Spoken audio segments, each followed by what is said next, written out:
Hello everyone, I am शैली और आज इस वीडियो में मैं एक अमेजिंग लीगल इशू आपके लिए लेकर आई हूँ। लेकिन इस वीडियो को प्रोसीड करने के पहले मैं आपको ये बताना चाहती हूँ कि अगर आपने इस चैनल में किसी भी वीडियो को मिस करा है ना, तो आपने बहुत बड़ी चीजें मिस करी है। क्योंकि भाई ऑफ कोर्स वो आपके लिए कहीं ना कहीं हेल्पफुल हो सकता है। तो अगर आपने उसे नहीं देखा तो सबसे पहले जाके उसे जरूर देखें।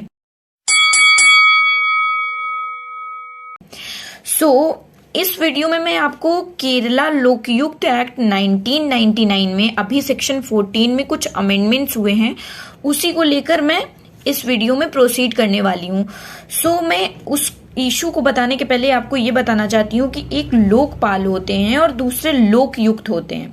तो लोकपाल और लोकयुक्त आखिर ये दो चीज सेम तो होगी नहीं, तभी जाके इन दोनों को अलग अलग नाम दिया गया है। तो मैं आपको ये बताना चाहती हूँ कि ये जो लोकपाल हैं इनका अपॉइंटमेंट होता है एट यूनियन लेवल, और वही जो लोकयुक्त होते हैं इनका अपॉइंटमेंट होता है एट स्टेट लेवल।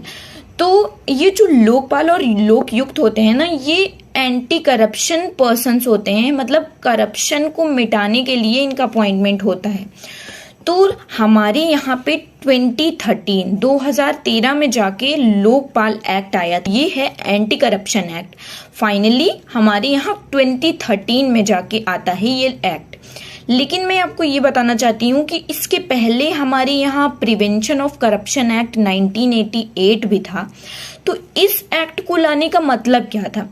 इस एक्ट को लाने का बहुत बड़ा मतलब था, क्योंकि ये जो प्रिवेंशन ऑफ करप्शन एक्ट 1988 है, ये केवल गवर्नमेंट ऑफिसर्स पे ही अप्लाई होता था और सारे के सारे गवर्नमेंट ऑफिसर्स पे इसका एप्लीकेशन नहीं देखने को मिलता था।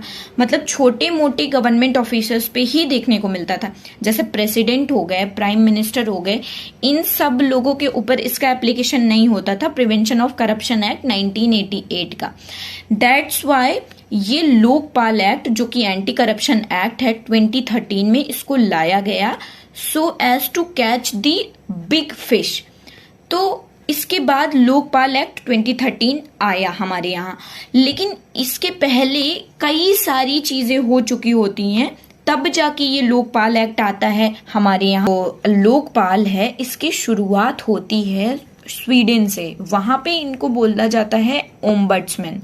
तो स्वीडन से इसकी शुरुआत होती है और इसके बाद हमारे यहाँ एक आता है कमीशन, जिसको बोलते हैं एडमिनिस्ट्रेटिव रिफॉर्म्स कमीशन 1966। इसके जो हेड होते हैं उनका नाम होता है मोरारजी देसाई।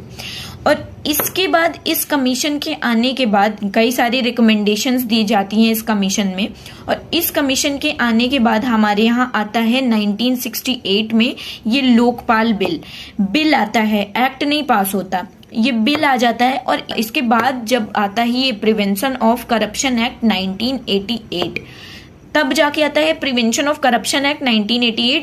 देन फाइनली जाके 2013 में हमारे यहाँ लोकपाल एक्ट आ जाता है। तो अब मैं आपसे ये डिस्कस करना चाहती हूँ कि जो ये प्रेजेंट लीगल इशू है केरला का, केरला लोकयुक्त एक्ट 1999 में जो सेक्शन 14 है, उसमें जो अमेंडमेंट हुए हैं केरला की स्टेट लेजिस्लेटिव असेंबली में, इसको अमेंड किया गया है। इसमें ये बोला गया कि अगर लोकयुक्त को कोई भी कंप्लेंट मिलती है, कोई भी चीफ मिनिस्टर है या कोई भी काउंसिल ऑफ मिनिस्टर से अगर कोई भी कंप्लेंट मिलती है अगर इस लोकयुक्त को, तो उसको क्या करना पड़ेगा? उसको रिजाइन कर देना पड़ेगा। भाई कुछ सेंस है इस बात की, लेकिन इन्हें लग रही है, इस बात की सेंस लग रही है, मतलब बेफालतू में उसे रिजाइन कर देना पड़ेगा अगर उसे कोई कंप्लेंट मिलती है इस करप्शन से रिलेटेड।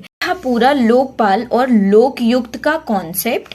और अगर आपको ये वीडियो पसंद आती है तो कमेंट बॉक्स में जरूर कमेंट करें, और हाँ, अपने फ्रेंड से इस चैनल के बारे में जरूर शेयर करें।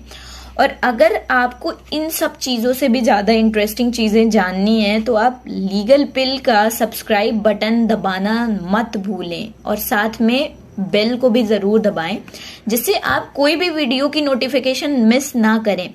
थैंक यू सो मच, और मिलते हैं आप सबसे नेक्स्ट वीडियो में।